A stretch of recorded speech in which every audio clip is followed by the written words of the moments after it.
Assalamualaikum warahmatullahi wabarakatuh dan salam sejahtera untuk kita semua. Perkenalkan, kami dari kelompok 4, yaitu ada Emre Falzulanda, Gebi Arleni, Zahra Aminah Suryadi, dan Fran Setio Juliantono. Kami akan mempresentasikan hasil diskusi kami mengenai agens entomopatogen, salah satunya yaitu Bacillus thuringiensis dalam mata kuliah Teknologi Hayati yang diampu oleh Ibu Dr. Insinyur Made Deviani Duaja MS. Baiklah, langsung saja. Agens entomopatogen adalah mikroorganisme atau jasad renik yang menghambat penyebaran hama dan penyakit dengan cara menginfeksi hama dan penyakit tersebut. Salah satu jenis dari kelompok agen entomopatogen diantaranya yaitu Bacillus thuringiensis. Bacillus thuringiensis atau yang sering disingkat dengan BT adalah bakteri penyebab penyakit serangga yang sering digunakan untuk mengendalikan serangga hama yang menyerang tanaman, baik tanaman palawija seperti jagung dan kedelai, maupun tanaman hortikultura seperti tanaman sayuran dan buah-buahan. Berikut ini adalah klasifikasi dari Bacillus thuringiensis.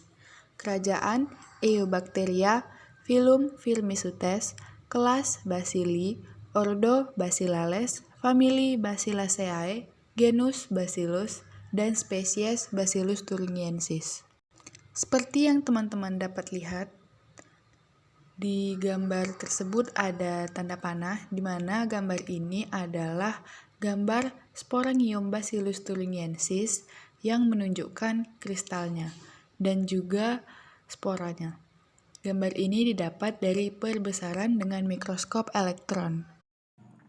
Baiklah, di sini saya akan menjelaskan penjelasan tentang Bacillus thuringiensis. Daur hidup Bacillus thuringiensis mempunyai dua fase pertumbuhan, yaitu fase germinasi atau pertumbuhan vegetatif dan fase sporulasi. Ini penjelasannya, yaitu yang pertama, fase germinasi terjadi pada saat bakteri berada pada lingkungan yang kaya nutrien. Pada fase ini sel akan memperbanyak diri dengan cara membelah diri. Yang kedua yaitu fase sporulasi, terjadi apabila nutrien yang ada di lingkungan habis atau adanya tekanan kondisi lingkungan terhadap pertumbuhan Bacillus thuringiensis. Pada fase ini, Bacillus thuringiensis akan membentuk endospora yang resisten terhadap kondisi lingkungan yang buruk. Toksin Bacillus thuringiensis. Kristal protein merupakan toksin utama penyebab kematian larva Lepidoptera yang rentan dan serangga lainnya, karena dapat menimbulkan kerusakan pada sel epitelium dinding usus sehingga menyebabkan terjadinya paralisis atau kelumpuhan sistem pencernaan serangga. Seperti pada lingkaran merah itu ada foto kristal protein BT, itu fotonya atau gambarnya. Toksin Bacillus thuringiensis. Selain kristal tersebut, Bacillus thuringiensis juga menghasilkan 3 macam substansi lain yang bersifat sebagai racun terhadap serangga. Yaitu yang pertama itu adalah alpha exotoksin, yang merupakan satu enzim yang dihasilkan oleh bakteri yang sedang berkembang. Substansi ini berfungsi memecah fosfolipida esensial dalam jaringan tubuh serangga.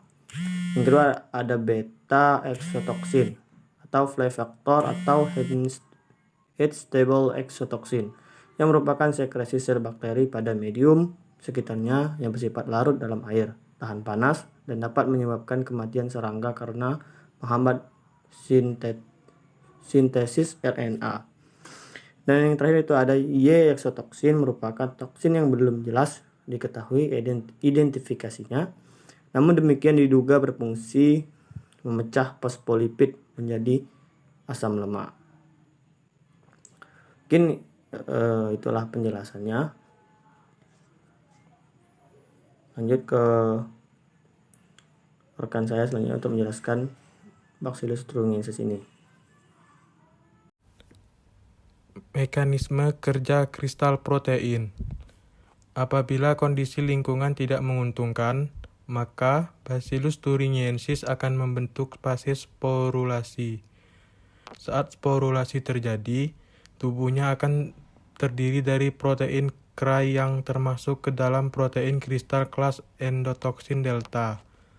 Pada umumnya, kristal Bacillus thuringiensis di alam bersifat protoksin karena adanya aktivitas proteolisis dalam sistem pencernaan atau usus serangga, sehingga mengubah Bacillus thuringiensis protoksin menjadi polipeptida yang lebih pendek dan bersifat insektisidal.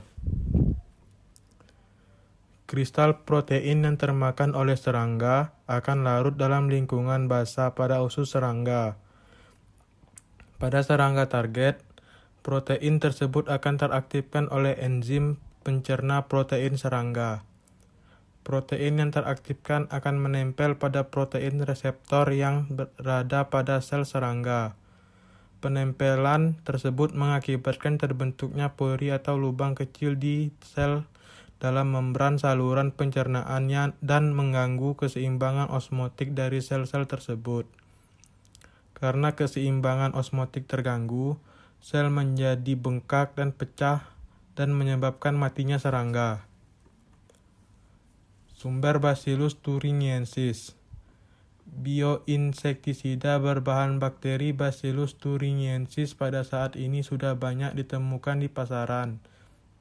Bioinsektisida ini digunakan untuk pengendalian hama karena memiliki beberapa kelebihan, diantaranya tidak menimbulkan resistensi, tidak membunuh organisme yang berguna, dan residunya tidak menimbulkan bahaya bagi manusia. Berikut contoh lain bioinsektisida yang mengandung Bacillus thuringiensis yang dijual di pasaran seperti Turex dan Betox. Baiklah, saya akan melanjutkan presentasi dari kelompok ini. Hama yang dapat dikendalikan oleh bakteri Bacillus thuringiensis ini yaitu dapat menangani serangan berbagai hama dari golongan Lepidoptera, Coleoptera, dan Hemiptera. Salah satu contoh hamanya yaitu ulat serangga pemakan daun. Walaupun begitu, bioinsektisida ini aman bagi serangga lain, burung, ikan, atau hewan berdarah panas. Pembuatan bioinsektisida dari Bacillus thuringiensis ini dapat dilakukan dengan dua cara. Yang pertama dapat dilakukan dengan cara di bawah ini. Bakteri yang digunakan berasal dari hasil isolasi pada kegiatan eksplorasi Bacillus thuringiensis yang mempunyai patogenisitas paling tinggi. Bacillus thuringiensis tersebut terlebih dahulu dikulturkan dalam jumlah besar di dalam tangki fermentor. Hasil fermentasi yang berupa ICP atau Insecticidal Crystal Protein ditampung kemudian dicampurkan dengan bahan yang lengket. Campuran tadi disemprotkan pada tumbuhan. Penyemprotan sebaiknya dilakukan pada waktu pagi hari ataupun sore hari karena pada waktu itu serangga sedang aktif memakan daun suatu tanaman. Cara yang kedua atau cara lain yang dapat dilakukan untuk membuat bioinsektisida dari Bacillus thuringiensis ini adalah dengan rekayasa genetika. Cara yang dapat dilakukan adalah yang pertama, memindahkan penghasil ICP pada plasmid yang dapat membawa gen baru. Yang kedua, memasukkan rekombinan tersebut ke dalam sel tumbuhan. Dengan begitu, maka tumbuhan akan secara aktif menghasilkan ICP sendiri. Demikianlah presentasi dari kelompok kami. Berikut beberapa pertanyaan dari kelompok lain. Pertanyaan yang pertama, Bacillus thuringiensis ini merupakan pengendali hama, khususnya serangga. Tetapi mengapa Bacillus thuringiensis ini aman bagi serangga lainnya? Bacillus thuringiensis sebagai agen pengendali hama, khususnya pengendali serangga. Berbagai jenis protein kristal yang dikandung Bacillus thuringiensis ini telah teridentifikasi. Kebanyakan dari protein kristal tersebut beracun terhadap larva dari berbagai ordo serangga yang menjadi hama pada tanaman hortikultura atau tanaman pangan. Sifat dari kristal protein bakteri Bacillus thuringiensis ini bersifat spesifik. Artinya, bakteri ini hanya beracun pada kelompok serangga tertentu. Toksin ini sebenarnya merupakan protoksin yang harus diaktifkan terlebih dahulu. Protoksin ini diaktifkan hanya pada pH yang tinggi atau basa, yang dapat kita temui di dalam usus serangga, khususnya Lepidoptera, Coleoptera, dan Hemiptera. Contoh bakteri Bacillus thuringiensis yang spesifik yaitu yang pertama, Bacillus thuringiensis courstaki yang digunakan untuk mengendalikan hama ulat, khususnya golongan Lepidoptera pada tanaman.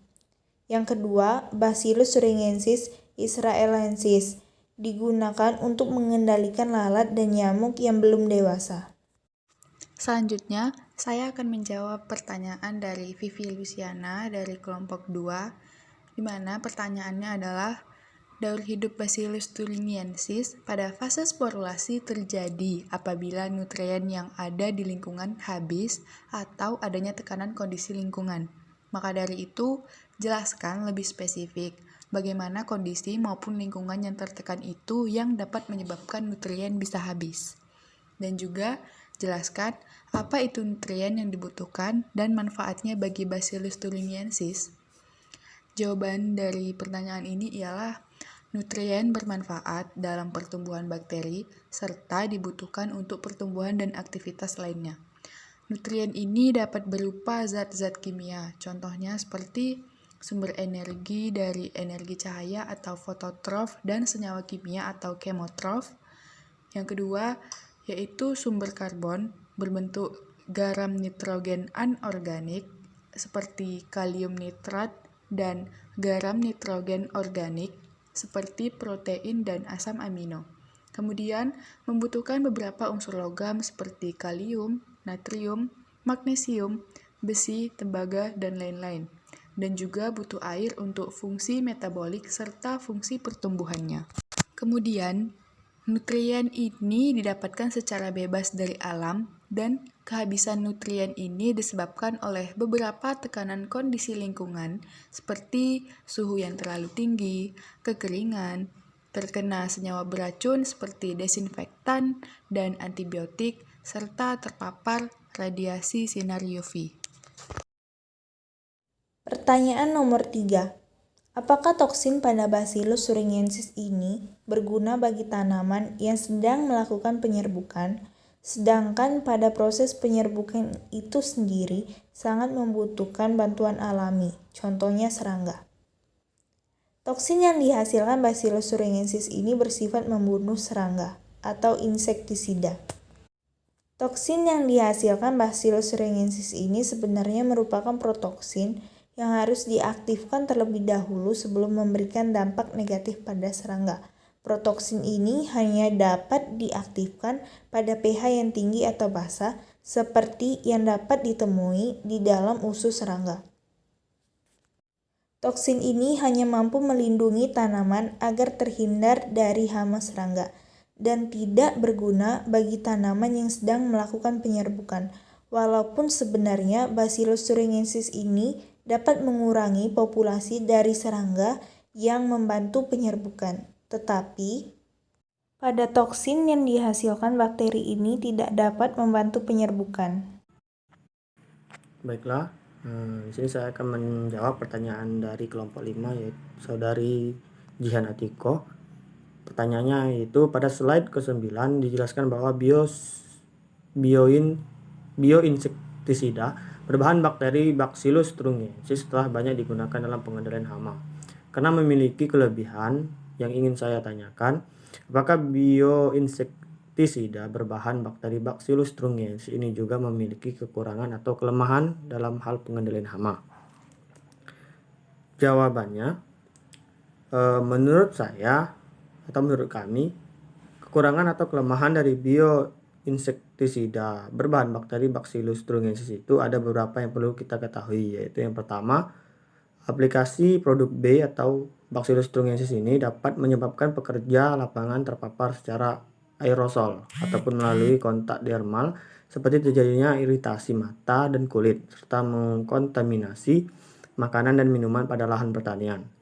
Dan yang kedua itu ya ada penggunaan produk Bacillus thuringiensis juga diketahui menimbulkan resistensi atau menahan pada sebagian insekta seperti Plodia interpunctella, Chandrasautella, Leptinotarsa decemlineata, Sirissomela scripta, Spodoptera litoriasis, Spodoptera exigua, sehingga penggunaan produk tersebut untuk tujuan pengendalian hama harus lebih diperhatikan kembali. Mungkin itu jawaban dari kelompok kami mengenai pertanyaan dari kelompok 5. Terima kasih. Baiklah, saya akan menjawab pertanyaan dari saudara Selman Sitinjak. Pertanyaannya adalah, jelaskan tentang fase sporulasi dan dampak Bacillus thuringiensis. Fase sporulasi terjadi apabila nutrien yang ada di lingkungan habis atau adanya tekanan kondisi lingkungan yang terhadap pertumbuhan Bacillus thuringiensis. Pada fase ini, Bacillus thuringiensis akan membentuk endospora yang resisten terhadap kondisi lingkungan yang buruk, seperti kekeringan dan suhu tinggi hingga 80 derajat Celcius. Dampak dari penggunaan Bacillus thuringiensis adalah dapat menekan penggunaan pestisida, serta membuat ketahanan tanaman terhadap jamur dan hama dari fusarium penyebab kebusukan dibandingkan dengan tanaman non-Bacillus thuringiensis yang mengalami kerusakan berat. Baiklah, sekian hasil presentasi ini kami sampaikan. Apabila ada kesalahan dan kekurangan, mohon dimaafkan. Kami akhiri. Wassalamualaikum warahmatullahi wabarakatuh, dan sampai berjumpa di lain waktu.